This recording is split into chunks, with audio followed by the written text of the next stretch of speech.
to an episode of Greased and Gas, the first one for 2020. We are here at Queenscliff Rod Run and we have had all sorts of weather that we're going to show you, going from the low 40 degree temperatures to torrential rain, and today we've got four seasons in one day again because the sun has been out. Now it's nice and windy and hopefully the rain is going to stay away, but we are at the show and shine right now. Stick around, we're going to show you what's been happening this weekend.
We're standing here today at Queenscliff with Rob, and he's here with his 34 5-window behind us.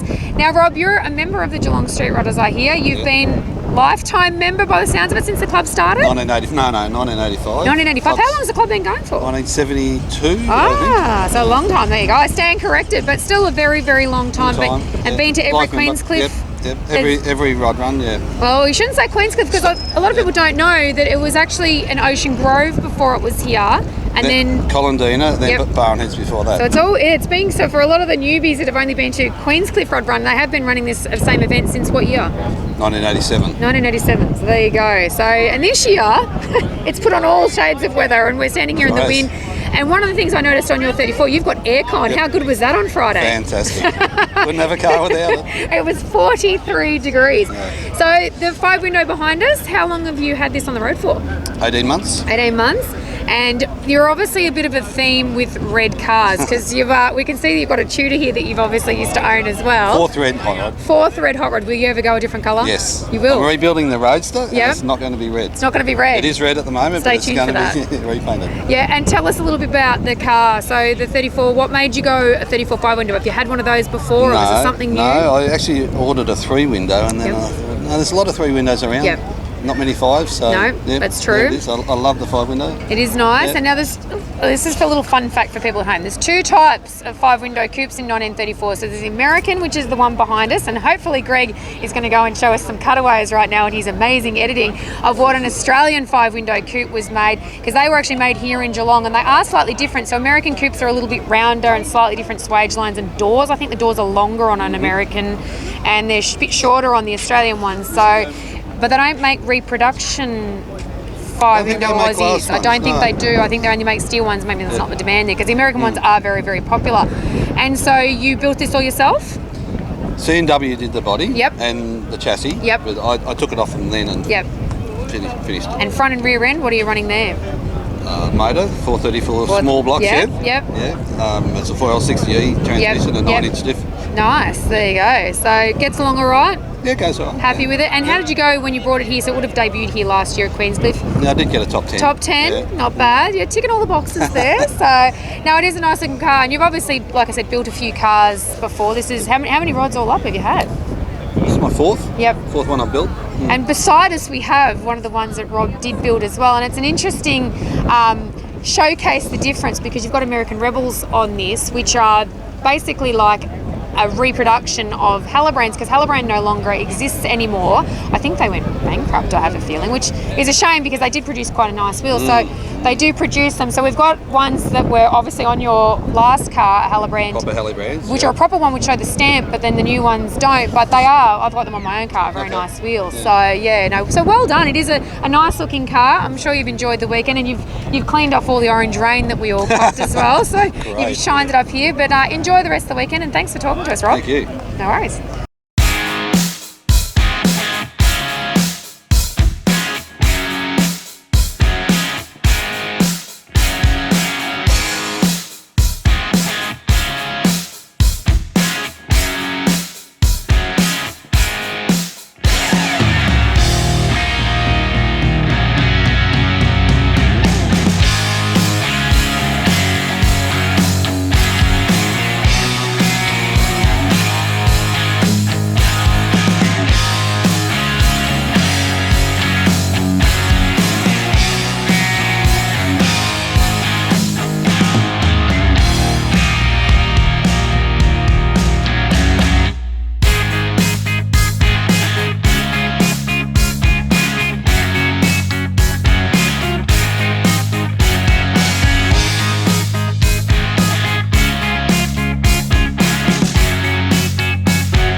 So something a little bit different today. I'm here with Tony and Sass, and they're here to tell us about their cab over behind us. Now, I'm a little bit new to cab overs, so they are cab over engine, and this is a 1948 Chev, is that right? I've got that all right? Yes. But you've modified this, so tell us what made you come about firstly, what attracted you to a cab over? Well, I saw them in the States Yep. and thought they was completely different and unique, and I thought, well, rather than build another bucket or another coupe that I've done a few of. Yep. I thought I'd try something different, so I tried a truck. Yeah, tried a truck. So 1948, so you're well in with the hot rod guidelines there. But this was a little bit different. You said you've done a bit of modifications with this because it's a dual cab now and it wouldn't have been originally? No, originally it was single cab, 8-tonne flat tray truck. Yep.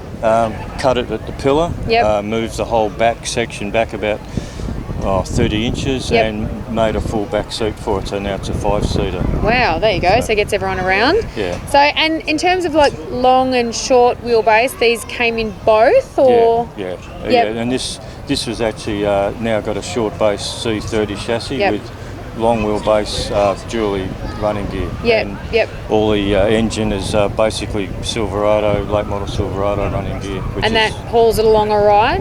Yeah, it's about 430 horsepower.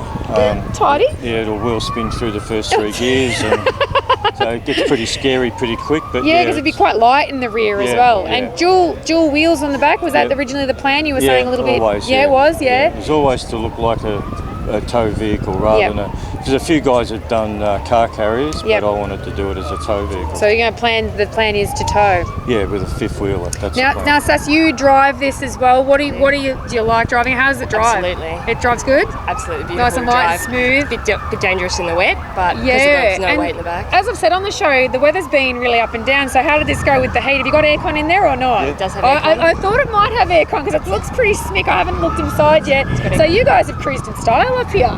Indeed. And now it's been wet, but it's staying dry. So, did you cruise yet much yesterday in the rain, or you sort of? Doesn't stop you. No, they were out and about. They've rocked it all weekend. Yeah. So your plan is to do some towing with it, so it can tow up to 8 tonne? Oh no, a bit less than that. A little bit less now with the mods. But it'll tow up pretty easy. Yeah. But like I said, not a common car here, and you're probably the only one here today. I would think. There is another cab over. International Harvester cab over. But they are different and emerging. Like you said, they have become a lot more popular now. And as a transporter, they do look cool. Yeah. It would be great to see yours if you do because you've got other cars. You've got a 34 Roadster, wasn't it? You had, as well. 33 Mickey. Yeah. So there you go. You might see it. You never know. Who knows? All right. But it is a cool car. Thanks for chatting to us, and we're going to check it out. But have a great weekend, guys. Thank you. No worries.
Thanks for tuning into another episode of Greased and Gas. Now stay tuned, we do have a lot more episodes coming up soon. We've got Show Cars Melbourne coming up at Moonee Valley in February, and also the Rich River Rod Run in March.